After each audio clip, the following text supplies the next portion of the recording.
Assalamualaikum warahmatullahi wabarakatuh. Baiklah, kami dari kelompok 2 yang beranggotakan yang pertama Amelia Eka Putri, yang kedua Cynthia Fajriana Dewi, yang ketiga Aulia Fitri. Dengan mata kuliah Sosiologi Hukum dengan dosen pembimbing Ibu Siska Elasta Putri, MSI. Baiklah, saya akan bacakan materi kelompok kami, yaitu tentang aliran-aliran pemikiran yang mempengaruhi terbentuknya sosiologi hukum. Yang pertama, mazhab formalitas. Menurut Austin, hukum merupakan perintah dari mereka yang memegang kekuasaan tertinggi atau dari memegang kedaulatan. Hukum adalah perintah yang dibebankan untuk mengatur makhluk berpikir. Austin juga beranggapan bahwa hukum sebagai suatu sistem yang logis, tetap dan bersifat tertutup.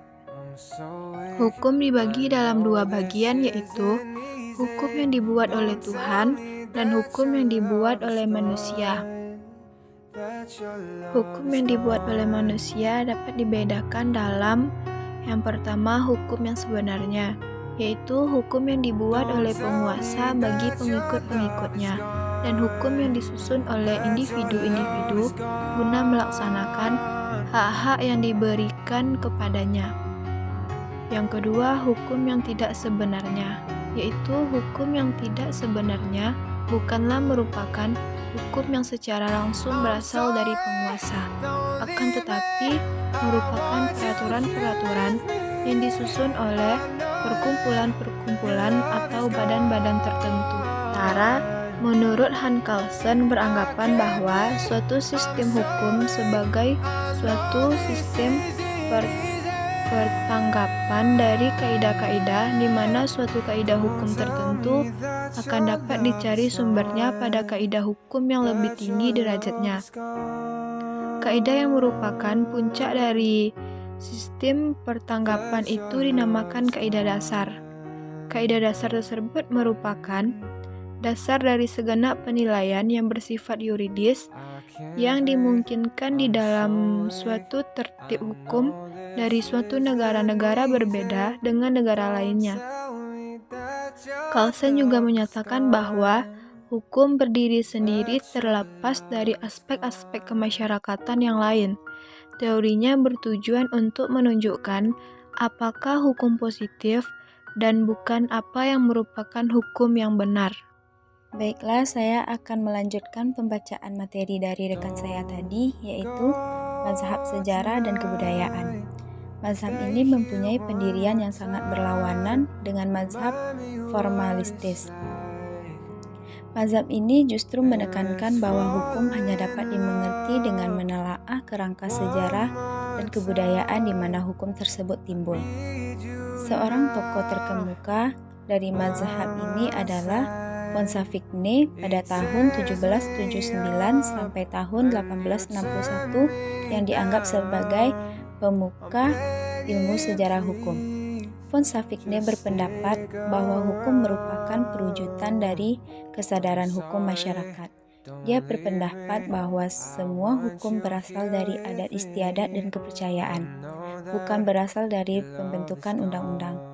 Kelemahan dari teori ini terletak pada konsepnya mengenai kesadaran hukum yang sangat abstrak.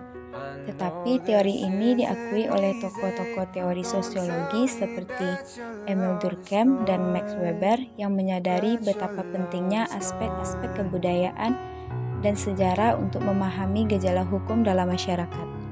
Aliran utilitarisme. Bentham menekankan pada apa yang harus dilakukan oleh suatu sistem hukum dengan prinsip yang ia gunakan, yaitu bahwa manusia bertindak untuk memperbanyak kebahagiaan dan mengurangi penderitaan. Ukuran baik buruknya sesuatu perbuatan manusia tergantung pada apa perbuatan tersebut mendatangkan kebahagiaan atau tidak. Selanjutnya, ia mengemukakan bahwa pembentukan hukum harus membentuk hukum yang adil bagi segenap warga masyarakat secara individual. Ehring di dalam bukunya yang berjudul The Zweig in Recht menganggap bahwa hukum merupakan suatu alat bagi masyarakat untuk mencapai tujuannya.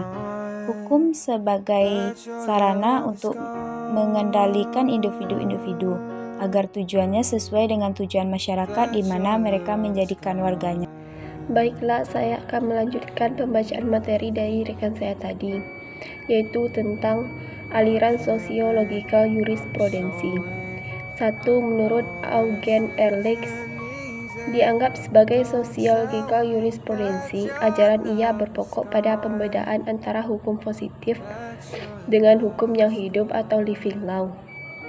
Ia mengatakan bahwa hukum positif hanya akan efektif apabila selaras dengan hukum yang hidup dalam masyarakat, atau dengan apa yang disebut oleh para antropolog sebagai pola-pola kebudayaan. Ehrlich juga mengatakan bahwa pusat perkembangan dari hukum terletak di masyarakat itu sendiri. Tata tertib dalam masyarakat didasarkan pada peraturan-peraturan yang dipaksakan oleh negara.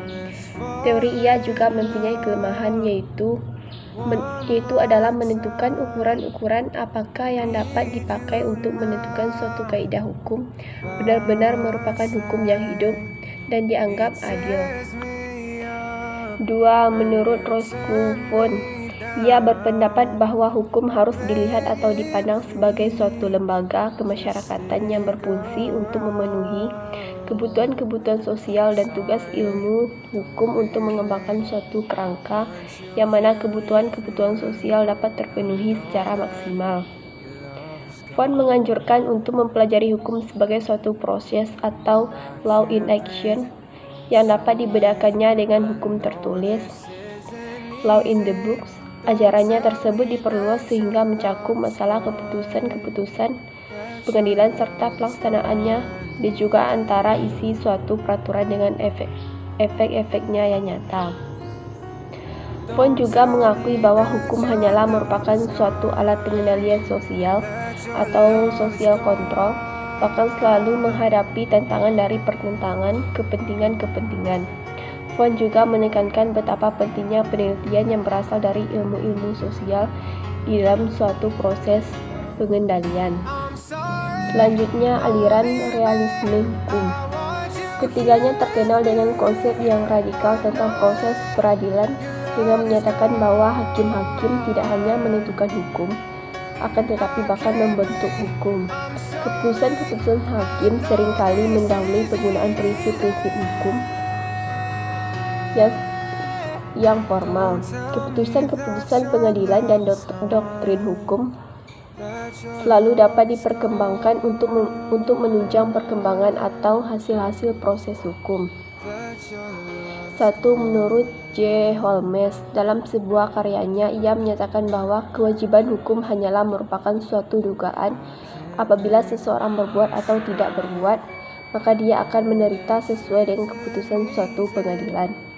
Sedangkan menurut Carl Llewellyn lebih menekankan pada fungsi-fungsi lembaga-lembaga hukum. Tugas pokok dari pengendalian adalah menetapkan fakta dan rekonstruksi dari kejadian-kejadian yang telah lampau yang menyebabkan terjadinya perselisihan. Sekian, terima kasih.